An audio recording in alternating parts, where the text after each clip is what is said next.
चलो दोस्तों, मिलते हैं सर आइजैक न्यूटन की दुनिया से।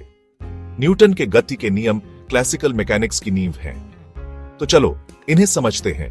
सबसे पहले न्यूटन का पहला नियम या जड़त्व का नियम।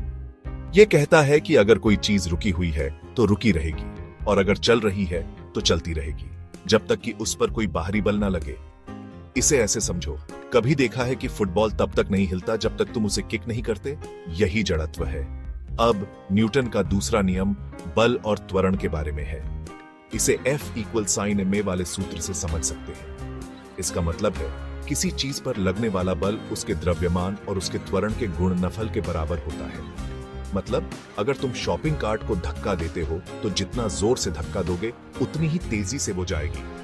आखिर में न्यूटन का तीसरा नियम, हर क्रिया की बराबर और विपरीत प्रतिक्रिया होती है। आसान है ना? जब तुम नाव से कूदते हो तो नाव उल्टी दिशा में जाती है। यही न्यूटन का तीसरा नियम है जो लहरें बनाता है।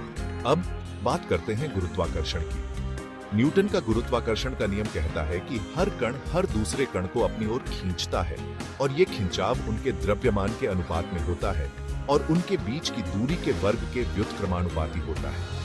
मतलब ब्रह्मांड में हर चीज हर दूसरी चीज को अपनी ओर खींच रही है। और खत्म करने से पहले न्यूटन के प्रकाशिकी में योगदान के बारे में भी जान लेते हैं। उन्होंने खोज की कि सफेद रोशनी कई रंगों से मिलकर बनी होती है। कभी इंद्रधनुष देखा है? न्यूटन को धन्यवाद दो कि उन्होंने समझाया कि प्रकाश कैसे मुड़ता और बिखरता है। तो लीजिए, न्यूटन के गति के नियम, गुरुत्वाकर्षण और प्रकाशिकी, सब कुछ संक्षेप में। देखने के लिए धन्यवाद, और विज्ञान के अजूबों की खोज करते रहो।